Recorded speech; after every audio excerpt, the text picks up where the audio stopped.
wasiirka deegaanka iyo dalxiiska dowlad goboleedka Jubbaland Aidiid Suleymaan Xaashi ayaa uga tacsiideeyay eheladii maamulka Puntland geeridii ku timid wasiirkii deegaanka beeraha iyo isbedelka cimilada dowlad goboleedka Puntland Ismaaciil Diiriye Gamaadiid. wasiirka oo ka hadlay arrimahaasina waxa uu yidhi inna lillahi wa inna ilayhi raaji'uun. geeridu waa xaq.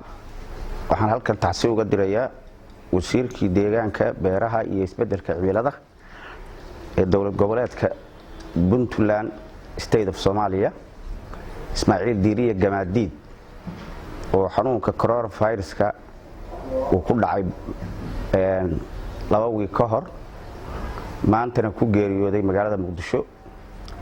waxaan eheladii iyo wasaaradii uu ka dhintay iyo maamulka Puntland oo dhan golaha xukuumadda Puntland qaraabadiisii iyo ehelkiisiiba uga tacsiyeynaya geerida ku timi Ismaaciil Diiriye Gamaadiid. Ismaaciil wuxuu ahaa dadka khuburada ah ee farakutiriska ah ee maanta u nool badbaadinta deegaanka Soomaaliya. laakiin geeridii baa maanta haleeshay. gurigiisii runta ahaa buuna tegay. dhammaan ehelada iyo maamulka Puntland waxaan uga tacsiyeynayaa geerida anigoo ku hadlaya golaha xukuumadda ee Jubbaland madaxweynaha afkiisa wasaaradda deegaanka iyo shaqaalaheeda Jubbaland iyo magaca wasiirka deegaanka ee Jubbaland waxaan leeyahay ilaahay jannadii firdawsaha ka waraabiyo annagana gadaashiis ilaahay nama fidneeyo. eheladii iyo dadkii qaraabada ahaa ee uu ka geeriyooday Ismaaciilna samir iyo iimaan baan ilaahay uga baryayaa. sidoo kale wasiirka ayaa fariin caafimaad oo ku saabsan cudurka coronavirus oo dhammaan bulshada Soomaaliyeed. waxaan rabaa in aan ku daro fariin caafimaad oo ku saabsan xanuunka maanta jira ee coronaha ah.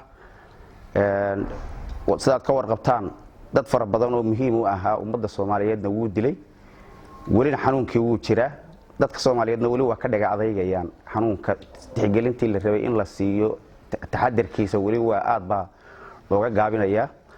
marka waxaan aad iyo aad u soo jeedin lahaa dadka Soomaaliyeed in ay muddadaas xanuunku jiro taxadarkooda yeeshaan. fariimaha caafimaadka ee wasaaradaha caafimaadka iyo bahda caafimaadku iyo hay'adaha caafimaadka caalamiga ah ay gudbinayaanna sida ay tahay loo qaato. intii ku dhimatay ilaahay ha u naxariisto. inta caafimaad qabtana ilaahay ha ka badbaadiyaan leh. Cabdi Khadar Cabdullaahi Abuukar Kalson TV Kismaayo.